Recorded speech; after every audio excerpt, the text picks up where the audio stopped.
स्वागत है दोस्तों आपका आज के इस वीडियो में। आज हम यूरोपीय कंपनियों से जुड़े प्रश्नों के बारे में पुर्तगाली और डच से जुड़े प्रश्नों को हल करेंगे। बढ़ते अपन पहले प्रश्न की ओर दोस्तों। प्रथम पुर्तगीज तथा प्रथम यूरोपीय यात्री दोस्तों वास्को डी गामा जो था वो 90 दिन की समुद्री यात्रा के दौरान 1498 को भारत के कालीकट बंदरगाह के समुद्र तट पर उतरा। इस यात्रा में प्रथम दर्शक कौन था? तो दोस्तों वास्को डी गामा को प्रथम दर्शक मिला था, वो था अब्दुल मनिक। कौन था? अब्दुल मनिक। आगे अगला प्रश्न है, पुर्तगालियों के भारत आगमन के दो उद्देश्य थे, कौन कौन से?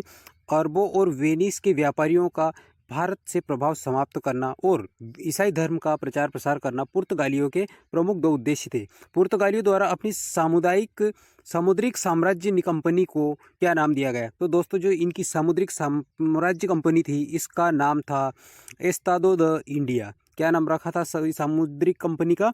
Estado the India. अगला प्रश्न दोस्तों, भारत में प्रथम पुर्तगाली वायसराय कौन था? तो दोस्तों भारत में प्रथम पुर्तगाली वायसराय जो था वो फ्रांसिस्को डी अल्मीडा था। कौन था?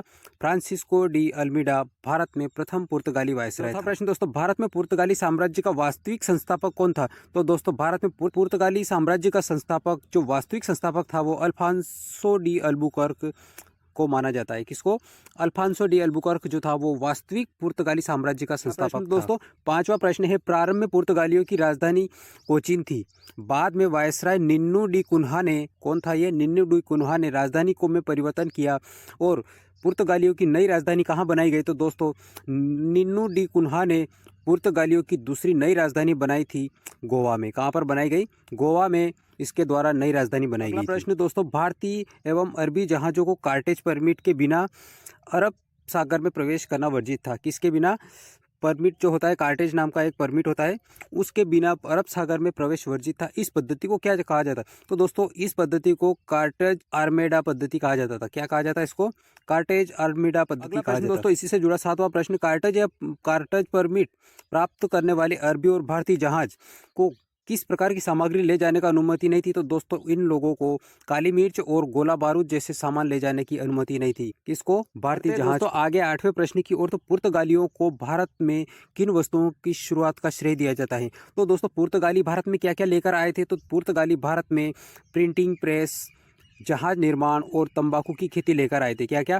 तंबाकू की खेती, जहाज निर्माण तकनीकी और प्रिंटिंग प्रेस की शुरुआत दोस्तों भारत में पुर्तगालियों के द्वारा शुरू की गई थी। दोस्तों पुर्तगालियों के साथ भारत के किस स्थापत्य कला का आगमन हुआ? तो दोस्तों पुर्तगाली जब भारत आए थे तो उसके साथ भारत में इन लोगों के द्वारा गोथिक स्थापत्य कला का आगमन हुआ। किस कला का? गोथिक स्थापत्य कला पुर्तगालियों के द्वारा भारत में लाई गई। गोवा दमन दीव पर पुर्तगाली कब तक शासन करते रहे? तो दोस्तों देश के आज़ादी के बाद 1947 के बाद भी 1961 तक भारत में पुर्तगाली गोवा दमन दीव पर शासन करते रहे। कब तक? 1961 तक। अगला प्रश्न दोस्तों, प्रसिद्ध जेसुइट संत फ्रांसिस्को जेवियर किस पुर्तगाली गवर्नर के साथ भारत आए थे? तो दोस्तों ये संत आए थे अल्फांसो डिसूजा के साथ। किसके साथ आए थे? अल्फांसो डिसूजा के साथ भारत आए थे। बढ़ते हैं दोस्तों आगे। अब बात करते हैं डचों के बारे में। दोस्तों डचों से जुड़े प्रश्न है। पहला प्रश्न है डचों से जुड़ा दोस्तों, 1602 में डच संसद के द्वारा डच ईस्ट इंडिया कंपनी की स्थापना की गई जो भारत में स्थापित हुई। दोस्तों भारत व पूर्व के देशों के संदर्भ में इस कंपनी के अधिकार इस कंपनी ने किस प्रकार से प्राप्त किए? तो दोस्तों व्यापार, आक्रमण और विजय संबंधी अधिकार इस कंपनी ने अपने पास रख लिए। कौन सी कंपनी ने? डच ईस्ट इंडिया कंपनी ने 1602 में इसकी स्थापना हुई थी। अगला प्रश्न दोस्तों, डचों द्वारा भारत में प्रथम डच कारखाने की स्थापना 1605 ईस्वी में हुई थी। आंध्र प्रदेश के किस स्थान पर हुई थी? तो दोस्तों डचों द्वारा भारत में प्रथम डच कारखाने की स्थापना आंध्र प्रदेश के मसूलीपट्टनम में हुई थी और ये सन 1605 ईस्वी में हुई थी। कब हुई थी? 1605 में मसूलीपट्टनम में, जो कि आंध्र प्रदेश में पड़ता है, वहाँ पर डचों के द्वारा प्रथम कारखाने की स्थापना की गई थी। अगला प्रश्न दोस्तों डचों द्वारा भारत में मुख्यतः किन चीज़ों का निर्यात किया जाता? भारत से किन चीज़ों का निर्यात किया जाता? दोस्तों डचों के द्वारा भारत से नील की खेती, अफीम की खेती और चावल, शोरा, सूती वस्त्र, इन चीज़ों के पदार्थ निर्यात किए जाते थे। भारत से डचों द्वारा नील, अफीम, चावल, शोरा और सूती वस्त्र निर्यात किए जाते। दोस्तों डचों पुलिकट स्थित टकसाल से किस भगवान के चित्र वाले सोने के पेगोड़ा सिक्का जारी किए? तो दोस्तों डचों ने पुलिकट स्थित टकसाल जो थी, पुलिकट की जो टकसाल थी, वहाँ से किस भगवान के चित्र वाले सोने के पेगोडा सिक्के जारी किए? तो दोस्तों उन्होंने जारी किए थे भगवान वेंकटेश्वर, विष्णु के नाम से जाना जाता है, उनके नाम से उनके चित्र वाले सिक्के जारी किए। कौन से? भगवान वेंकटेश्वर के सिक्के जारी किए। अगला प्रश्न दोस्तों, अंग्रेजों द्वारा किस युद्ध में विजय के उपरांत डचों को भारतीय व्यापार से अलग कर दिया गया?